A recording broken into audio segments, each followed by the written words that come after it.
things which are haram, avoid and start learning about. If you don't know, ask your parents. What is haram, what is halal? Basic things. Tahara. What is najis, what is pak? These are the things parents could convey to the children. Children could do that. Alhamdulillah, these are matters available now on the internet. And of course, the Sanya is available, institutions available to come to know these matters. Simple matters of Islam, because Islam is the only religion which allows an individual and tells you how to clean your body, how to do tahara after going to the toilet, clearly, to how to rule a country. Look at how is wide canvas Islam has. Islam is the widest canvas. So every issue is related to the Islamic matter. And if you learn to live by those principles, I can guarantee you, as previously people have taken the guarantee, you will be on right path, what we call Sarat al-Mustaqim. That you will not go astray if you are practicing those right versus wrong. Yes, if you do wrong, surely you're calling the trouble. Surely you are inviting the trouble. A perfect example of living in the West, living in this part of the world, be familiar with the local law.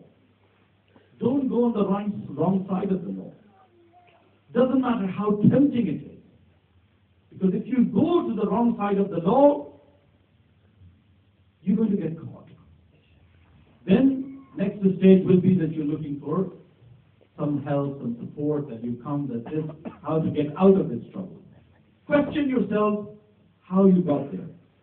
If you would have followed right versus wrong, according to the Islamic teaching, you wouldn't have been in that situation in the first place. You will never go on the wrong if you follow the correct teaching of Islam. Wrong side of the law, Islam says the country you live in, respect the law of that country. It doesn't matter which aspect. This is the basics of Islam. Don't go deep into bigger politics, bigger issues. These are the other people's matters. What concerns you, implement it. Learning one thing, Muhammad has said, he says that what is the use of that knowledge which remains on your tongue? Make sure that that knowledge is implemented and practiced by yourself. If you cannot practice that, then that knowledge is useful. And there is a difference between information and knowledge. What is the difference between information and knowledge? These days we live in the age of information. You press the button and you get loads of information. Thousands of pages of information. About this, about that, about that, about that. No. Knowledge is something that you extract something from that information and verify it, whether it's right or wrong information, because there's a lot of wrong information available. About Islam, there is a lot of wrong information. Wrong versions of Quran available on the internet. As Maulana Zulqadar said last year, if you remember, in one of his Majlis he mentioned. So there are a lot of wrong information. So verify it. Once you are convinced that that information is correct, then you adopt that and you practice that. That is knowledge. That is knowledge. That you are now knowledgeable about something, that doing something right, this way is right and this way is wrong. And if I'll do it wrong way, I will be in trouble. And if I'll do it the right way, this is the practical application of Islam.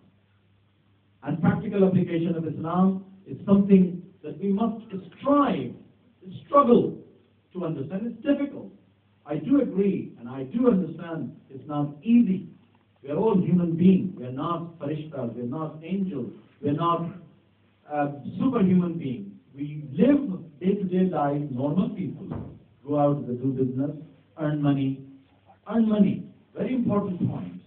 Imam Baqir alayhi salam. Allahumma salli ala Muhammad wa ali Muhammad. In he says in one of the hadith, the most lovable person in my eyes is those who earn his living by hard and honest means. Hard and honest means. By living earning his living is it's the biggest jihad you can do.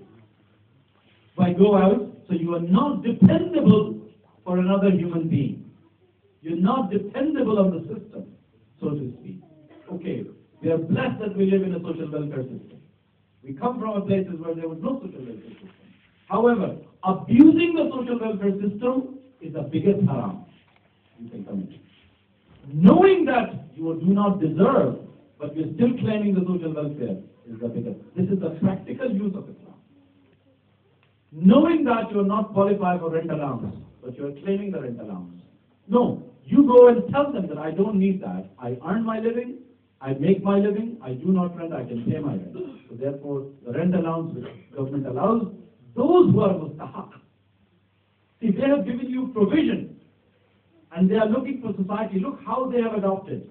This is nothing but homes. Our home system, which the social welfare system is, taking from the rich, paying to the poor. Those who cannot afford are get paid by the government.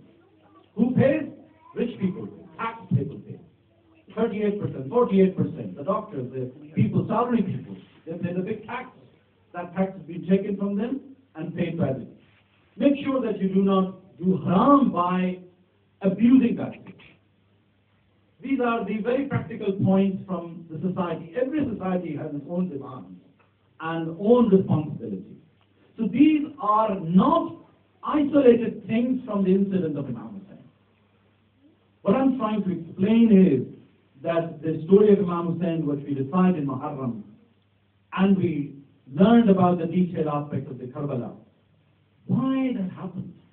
It happened because Imam Hussain wanted us to understand. He wanted us to live a clean and tahar life.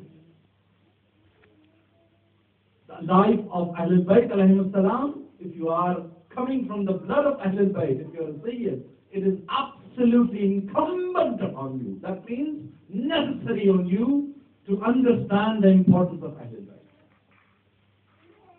And then you also educate the people who are not in that tradition. But you explain, you put up example.